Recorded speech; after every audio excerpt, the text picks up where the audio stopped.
didn't have anything planned major for today because half of the group is going home or went home this morning. Their tour is over, while the rest of us will be continuing on to Kyoto and Osaka.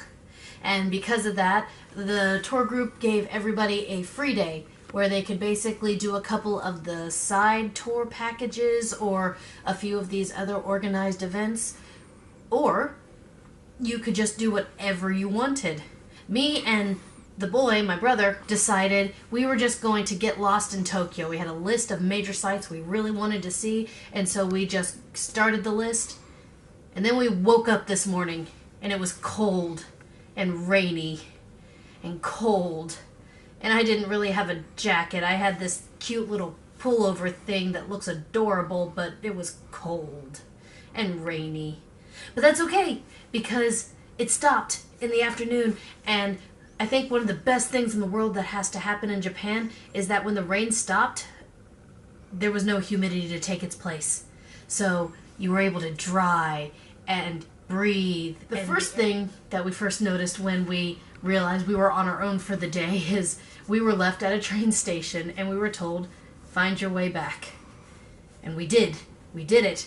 We are now official pros when it comes to all the Tokyo lines, subways, trains, metros, whatever public transportation. We took it, except for the bus. We didn't take the bus. So the title of a free day, I'm going to call it public transportation because we are rocking these rails today. We've been on so many different trains and subways and metros and all of this other fun stuff, and we are finally figuring it out. We got this. We are going to get on the right train the first time. It's going to be right. We're smart. We are doing this on our own. We got this.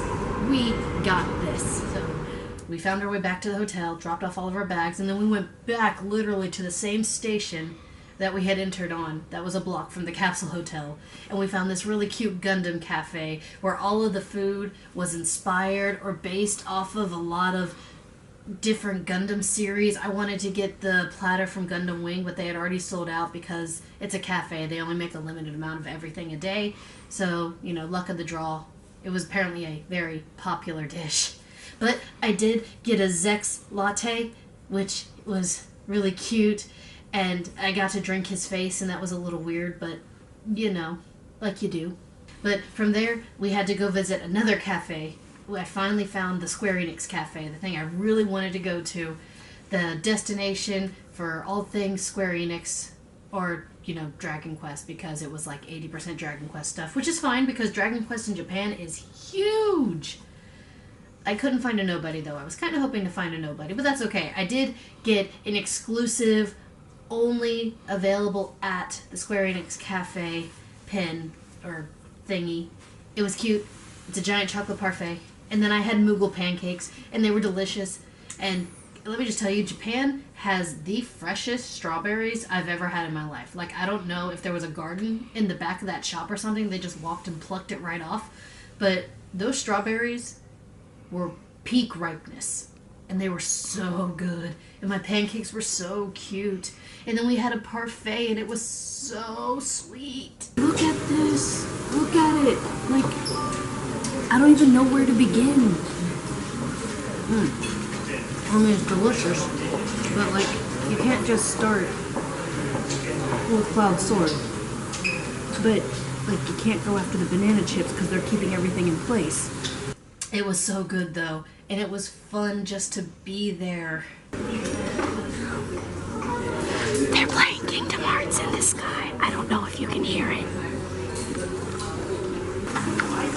The wheel of morality, turn, turn, turn. Show me the onion knife that I deserve.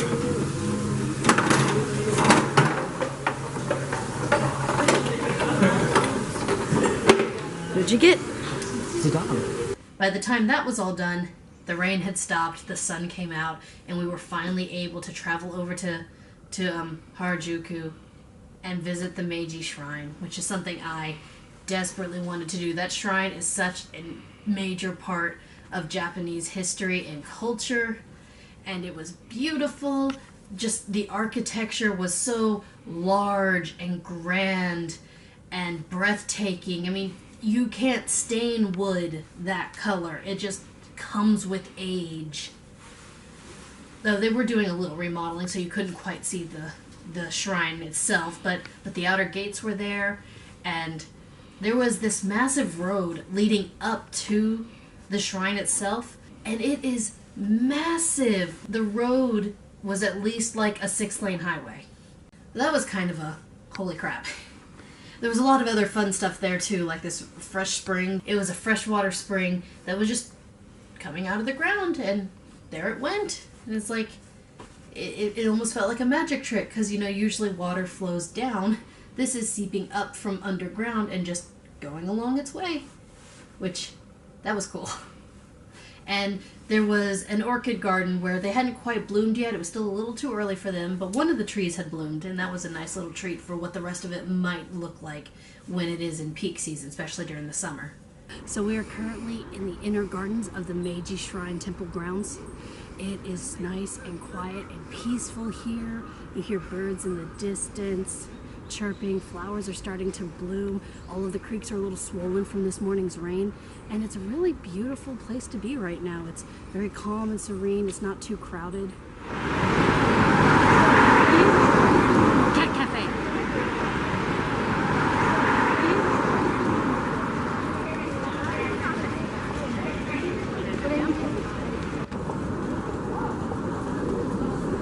It's happening. We found a cat cafe. It was right on the corner beside the train station and the entrance to the Meiji Shrine.